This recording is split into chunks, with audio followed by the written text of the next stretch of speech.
إن الحمد لله نحمده ونستعينه ونستغفره ونعوذ بالله من شرور أنفسنا ومن سيئات أعمالنا من يهده الله فلا مضل له ومن يضلل فلا هادي له وأشهد أن لا إله إلا الله وحده لا شريك له وأشهد أن محمدا عبده ورسوله يا أيها الذين آمنوا اتقوا الله حق تقاته ولا تموتن إلا وأنتم مسلمون يا أيها الناس اتقوا ربكم الذي خلقكم من نفس واحدة وخلق منها زوجها وبث منهما رجالا كثيرا ونساء واتقوا الله الذي تساءلون به والأرحام إن الله كان عليكم رقيبا يا أيها الذين آمنوا اتقوا الله وقولوا قولا سديدا يصلح لكم أعمالكم ويغفر لكم ذنوبكم ومن يطع الله ورسوله فقد فاز فوزا عظيما أما بعد فإن أحسن الكلام كلام الله وخير الهدي هدي محمد صلى الله عليه وآله وسلم وشر الأمور محدثاتها فإن كل محدثة بدعة وكل بدعة ضلالة وكل ضلالة في النار ثم أما بعد نشكر الله جل جلاله نقوم زيادة mtume wetu Muhammad sallallahu alayhi wa alihi wa sallam madat ayyamu fadilatun mubarakah, yamepita masiku yenye fadila na masiku yenye baraka nyingi ndani yake, kama alivyoashiria hivyo mtume Muhammad sallallahu alayhi wa alihi wa sallam, ma min ayyamin العمل الصالح فيها أحب إلى الله من هذه الأيام العشر. Hakuna masiku matendo mema yanayofanywa katika masiku hayo anapendeza zaidi kwa Allah tabaraka wa taala kama masiku haya 10, akikusudia masiku 10 ya mwanzo ya mwezi wa Dhulhijja. Leo tupo siku ya 9 baada ya masiku 10. Ndani ya masiku yale wamehiji waliohiji, wengine wako njiani wanataka kurudi, na wengine wameshafika wamerudi, wengine wako na maandalizi ya kurudi makwao sehemu mbalimbali duniani, familia zikiwa zimekaa tayari kupokea ndugu jamaa na marafiki wakitoka katika ibada adhima, ibadatul hajj. Lakini sama masama, na kuna wengine waliofikiwa katika ibada ya saumu, waliofunga siku 9, wengine wakafunga siku moja tu ile ya Arafa. Kwa ibada ya saumu pia nayo imefanyika ndani ya masiku hayo. Wahallala man halal, na wale waliofanya tahlil la ilaha illa Allah, Allahu akbar, Allahu akbar wa lillahi alhamd, zimerindima takbiratu hizi pamoja na tahlilatu hizi kuanzia mwanzo wa mwezi huu wa Dhulhijja na zikaendelea mpaka katika ayyamu tashriq, yakawa ni masiku ambayo yamesheheni ndani yake khairatun wa barakatun wa hasanat, kheri nyingi, baraka nyingi na mengi mazuri ambayo yamefanyika katika masiku haya. Mtume Muhammad sallallahu alaihi wasallam anatuambia khairul a'mali adwamuha wa in qalla, ubora wa matendo ni yale yenye kudumu hata kama yanafanywa kwa uchache. Yani hata kama mtu ameshika kwenye mlango wa saumu tu kwa uchache siku ya Jumatatu na Alhamisi, adumu na ibada hiyo mpaka anakutana na Mola wake. Kama kuna mtu ana juzuu moja ya Qur'ani huwa anaisoma kila siku, basi na adumu nayo juzuu hiyo ya Qur'an mpaka anakutana na Mola wake.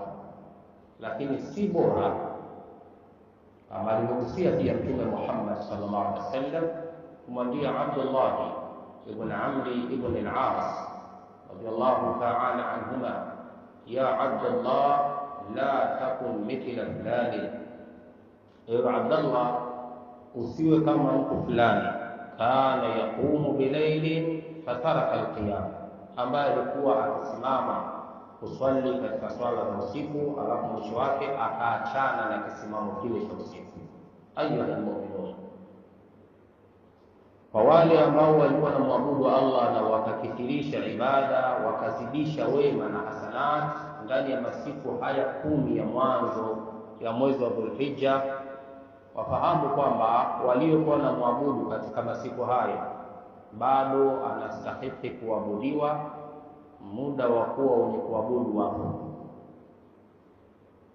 vinamwabudu yeye vilivyopo mbinguni, vinamwabudu yeye vilivyopo ardhini, vile tunavyoviona na vile ambavyo hatuvioni. Wa in min shay'in illa yusabbihu bihamdihi walakin la tafqahuna tasbihahu, hakuna kitu chochote ila kinamsabihi Allah kwa utukufu wake, pamoja na kwamba ninyi hamjui namna gani viumbe hivyo vinamsabihi Allah tabaraka wa taala. Katika mambo muhimu yanayotakiwa kulazimiana nayo ndani ya masiku haya, kwanza kabisa ifahamike, leo siku ya 19, kuna siku 11 zimebakia ndani ya mwezi huu wa Dhulhijja, siku 11. Lakini pia kuna siku 30, 29 mpaka 30 za mwezi wa Al-Muharram. Bado tupo katika masiku matukufu ambayo ndani yake Allah tabaraka wa taala anatuambia, fala tadhlimu fihinna anfusakum, msizidhulumu nafsi zenu katika miezi hiyo mitukufu. Bado tuko na mwezi wa Dhulhijja, ni katika miezi mitukufu, lakini baada yake tuna mwezi wa Al-Muharram katika miezi mitukufu. Kwa hiyo katika mambo ya msingi, ayuha almu'minun, kutokuona kwamba zile hasanati ulizozifanya zinatosha, bali usione kwamba ule wakati wa kheri umepita. Hizi nyakati zote bado ni katika nyakati za kheri ambazo Allah tabaraka wa taala amezifadhilisha nyakati hizi dhidi ya nyakati nyinginezo zote katika masiku ya dunia. Mwezi unaokuja, kwa maana mwezi wa Muharram, Mtume Muhammad sallallahu alaihi wasallam anatuambia, khairu siyami ba'da Ramadhan siyamu shahri llahi al-Muharram, kufunga bora baada ya kufunga mwezi wa Ramadhani, ambao kufunga ndani ya mwezi wa Ramadhani ni saumu ya wajibu lazima. Lakini saumu bora ukitoa saumu ya lazima ya mwezi mtukufu wa Ramadhani ni ile saumu ambayo anaifunga mtu katika mwezi wa Muharram. Angalia takhsisi ya Mtume Muhammad sallallahu alaihi wasallam katika mwezi wa Muharram, ameujalia kuwa ni katika miezi ambayo ibada saumu inakuwa bora zaidi ukitoa mwezi wa Ramadhani. Ayuha almu'minun, law qadira ala ahadin minna an yamuta fi hadhihi al-ayyam al-fadila, hal yusawi man yamutu ala ghayrihi mimman huwa kana ala al-khair? Amekufa mmoja wetu katika masiku haya, miezi mitukufu, itafanana na kifo cha mtu mwingine ambaye amekufa ndani ya miezi mingine? juu ya yule mtu ambaye yuko ndani ya miezi mitukufu akaifanyia kheri inayostahiki miezi mitukufu, jawabu lake haiwi sawa. Lakini kwa upande wa pili, kwamba amewatakiwa mtu kufa ndani ya miezi hii mitukufu, akawa ni katika wale ambao walikuwa wanadumu kwenye mambo ya khairat kwa kuadhimisha miezi mitukufu, sawa sawa wakati ule umauti unamfikia ndiyo yuko kwenye zile khairat, au yawezekana ikawa imemfikia misimu hii ya kheri, yupo kwenye maradhi, anaumwa, hawezi tena kusimamia yale mazuri alikuwa anafanya kabla ya misimu hii, lakini alikuwa ni katika watu ambao wanajibidiisha ndani ya misimu ya kheri. Anakutwa na umauti mtu huyu, bila shaka huyu atakuwa amekufa kwenye kipindi bora, akiwa katika ubora, hata kama atakuwa amezidiwa na maradhi ambayo yamemzuia kutenda zile hasanat ambazo alikuwa anazitenda kwa kuadhimisha miezi mitukufu. Kashindwa kufanya khairati zile kwa sababu ya maradhi na afya kwa mgogoro, lakini alikuwa ni katika watu wenye kuadhimisha masiku haya. Bila shaka huyu mtu anaondoka duniani kwenye kipindi bora, akiwa na wakati bora. Ayuha almu'minun, kwa wale ambao walikuwa wanachunga na kulazimisha kutenda matendo mema,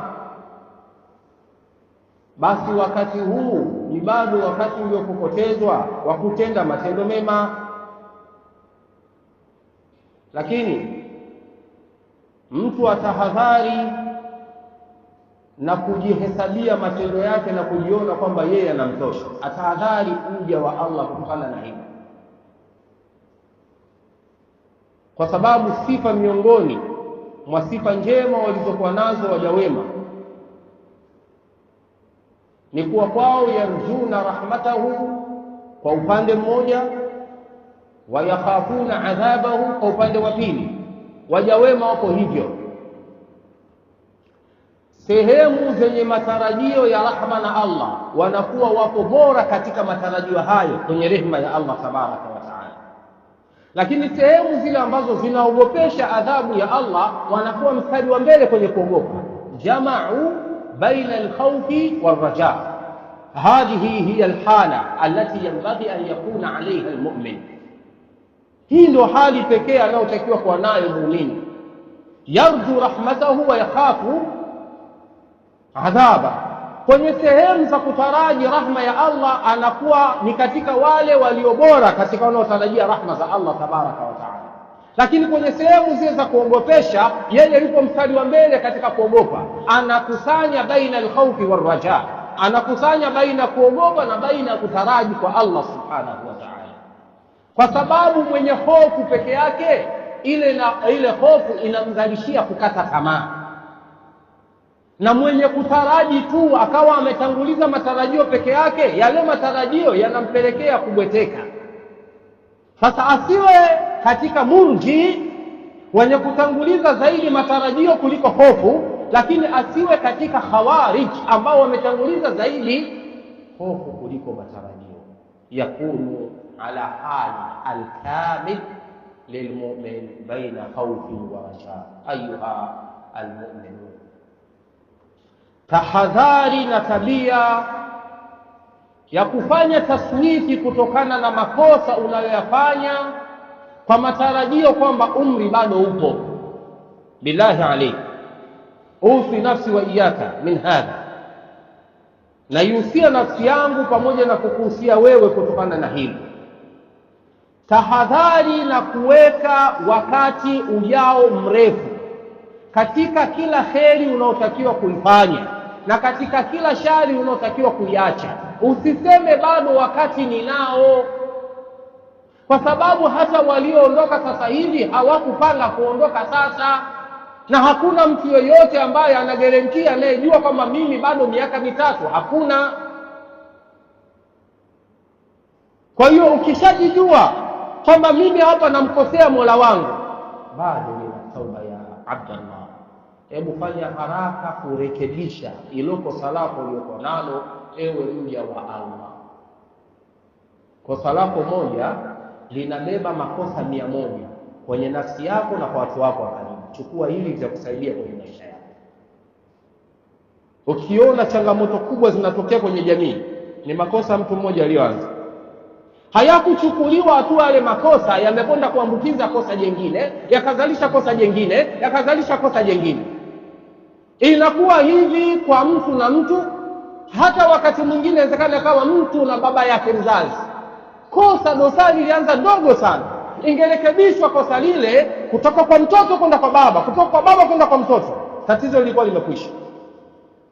Lakini lile kosa likurekebishwa, baba hakaamaki au mtoto hakaamaki, kuamaki kwake akazalisha kosa jingine, likazalisha kosa jingine, mwisho ikawa hatujui pa kuanzia kurekebisha matatizo yaliyopo baina mtu na babake mzazi. Wanandoa, msipoweza kurekebisha changamoto ndogo ndogo zinazojitokeza, na hasa wale waliopewa dhima ya kuwa ni wasikilizaji wa magomvi ya wanandoa, wasipojua kutibu tatizo pale linapotokea, manake wanakwenda kuiharibu ndoa, haitakuwepo tena. Watu wawili wanaoshirikiana katika biashara, wa inna kathiran min alkhulafa la yabghi ba'dhum ala ba'd, wengi ambao wanashare kwenye biashara huwa wanadhulumiana wenyewe kwa wenyewe, na dhuluma huwa inaanza ndogo, chini kabisa, ndogo, inawezekana kurekebisha. Unaanza kujijengea himaya ya kuhalalisha lile kosa ulilofanya kwa partner wako wa biashara. Eti kwa sababu yeye kanifanyia kosa fulani na mimi nalipiza. Haujui kama mnakwenda kuispoil biashara. Mnakwenda kuiharibu biashara kwa sababu ya kutokuondoa tatizo, mnataka kulipizana kwenye matatizo. Mwisho wa yote ni kwamba umma wetu umekuwa ni ummatul lawama. Muda mwingi Waislamu kwa wakati uliokuwa nao wanashughulikia matatizo. Yaani tasarufati nyingi za Waislamu sasa hivi ni kwenye kuondoa changamoto. Na mimi nawapeni bishara, kwa mwenendo huu ambao tunakwenda nao, hizi changamoto haziishi. Na badala umma wa Kiislamu kufikiria kupiga hatua kwenda mbele kwenye maendeleo, kila wakati tutakuwa tunajadili kusuluhisha. Kwa sababu wenye kuanzisha matatizo wamekuwa wengi kuliko watatuzi wa matatizo. Sasa wakati tulionao ni wakati wa kujiwahi mwenyewe. Jiwahi kama hujawahiwa. Sehemu yoyote ambayo unaona una tatizo, hebu kimbilia kurekebisha. Wasari'u ila maghfiratin min rabbikum, kuweni na musara, haraka, mbio kukimbilia msamaha unaotoka kwa Mola wenu. Wa jannatin, kimbilieni pepo, ardhuha ka'ardi as-samai wal ardh, pepo ambayo upana wake ni upana wa mbingu na ardhi. Iddat lilmuttaqin, wameandaliwa wale wanaochunga mipaka ya Mola wao. Ndugu zangu katika imani, kama ambavyo Allah alikuwafikisha katika moja hasanati ulizodumu nazo ndani ya masiku 9 ya mwanzo wa mwezi wa Dhulhijja kwa kuwafikiwa kufunga masiku yote 9, nimekusomea hadithi ya Mtume Muhammad sallallahu alayhi wasallam kwa fadhila zote ulizozipata na saumu ya sunna ulioifunga katika siku 9 za mwanzo za mwezi wa Dhulhijja. Afdalu siyam ba'da Ramadan siyam shahri llahi al-muharram. Ujue kwamba mwezi wa Muharram uliopo mbele yetu ni katika mwezi bora, na saumu bora baada ya kufunga Ramadhani ni saumu inayofungwa katika mwezi wa Muharram. Fungua milango ya ibada ya saumu, kwa sababu miongoni mwa ibada ambazo zinamchunga mtu muda mwingi anakuwa kwenye kumwabudu Mola wake ni katika hali ya kufunga, kuanzia kuchomoza kwa alfajiri mpaka kuzama kwa jua. Kipindi hiki chote unatakiwa usifanye jambo lolote linalokwenda kuchafua saumu yako. Ndugu zangu katika imani, katika hadithi ya al-Quds, Mtume Muhammad sallallahu alaihi wasallam anasimulia kutoka kwa Mola wake. Allah tabaraka wa taala anasema, Allahu jalla wa ala, inna ma hiya a'malukum uhsiha lakum thumma uwaffikum iyyaha, hakika si vinginevyo mjue kwamba haya yote mnayoyatenda ndani ya masiku haya bora na nje ya masiku haya bora, mazuri katika hayo mnayotenda na mabaya pia mnayotenda. Wasiha lakum, mimi Mola wenu ninakuhifadhieni. Thumma uwafikum iyaha, alafu kisha nitakuja kukulipeni. Faman wajada khairan, atakayekwenda kwa Allah siku ya kiyama hakuta kheri kwa yale aliyotenda mwenyewe, falyahmadillah, na amuhimidi Allah. Waman wajada ghaira dhalik fala yalumanna illa nafsa, atakayekwenda kwa Allah hakuta kinyume na kheri, asilaumu yoyote isipokuwa ilaumu nafsi yake.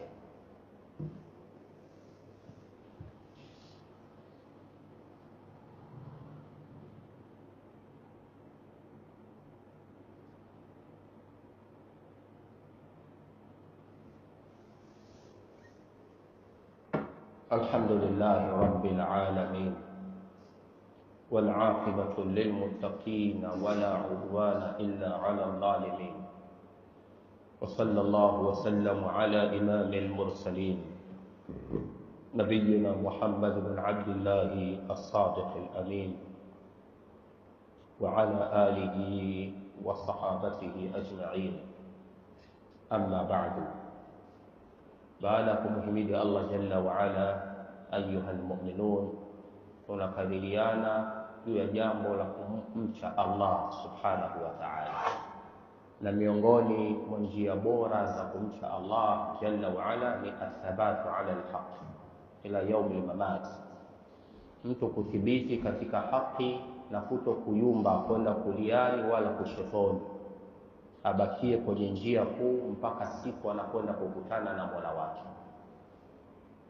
Alitutolea ani maneno Abdullah ibn Mas'ud radhiyallahu ta'ala anhu, khatta lana Rasulullah sallallahu alayhi wa alihi wa sallam khatta, Mtume Muhammad sallallahu alayhi wasallam alitutolea mstari, wa khatta khututan an yaminihi wa shimalihi, alafu baada ya hapo akachora mistari midogo midogo kuliani na kushotoni kwenye ule mstari mkubwa, alafu akatwambia kwamba huu mstari ulionyoka ndio njia ya Allah iliyonyoka, na huku kuliani hizi njia na kushotoni hizi zote ni njia za shetani. Kila njia moja kuna shetani anaitia watu wamfuate kwenye njia hiyo. Kwa Mtume Muhammad sallallahu alaihi wasallam akasema, bakini kwenye njia hii iliyonyoka, hii ndio njia ya Allah iliyonyoka. Haya mema tunayoyafanya ndiyo njia ya Allah iliyonyoka, usigeuke kuliani wala kushotoni, bakia kwenye njia hii, sababu hii ndio njia ya Mola wako anayeridhia wewe uwepo huko. Kwenda zako kwenye vijinjia vya kuliani na kushotoni, manake unafanya istijaba kwa shetani, unamjibu shetani akutoe katika njia ya Ar-Rahman. Vile vile ikhwani, imekuja riwaya ambayo anaisimulia al-Imam al-Bukhari na al-Imam Muslim rahmatullahi ta'ala alayhi, kutuonyesha kitabu yetu ya mwisho kwa dhamana ya umri na uhai na mali na afya tuliopewa hapa duniani. Ipo siku ambayo ameisawir Mtume Muhammad sallallahu alaihi wasallam kwa sura hii.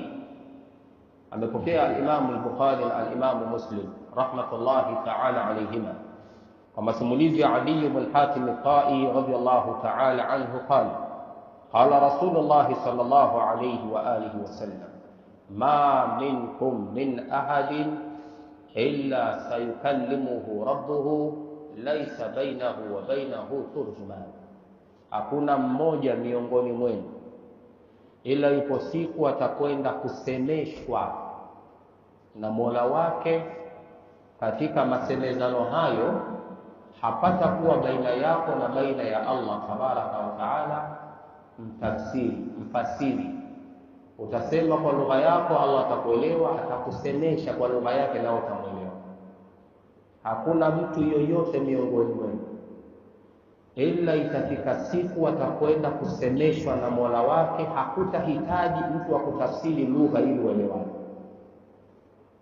Anasema Mtume Muhammad sallallahu alaihi wasallam, fayanzuru aymana minhu huyo mja atatizama upande wake wa kulia, fala yara illa ma qaddam, hataona chochote isipokuwa yale aliyotengeneza, aliyotanguliza ya khairi na shari.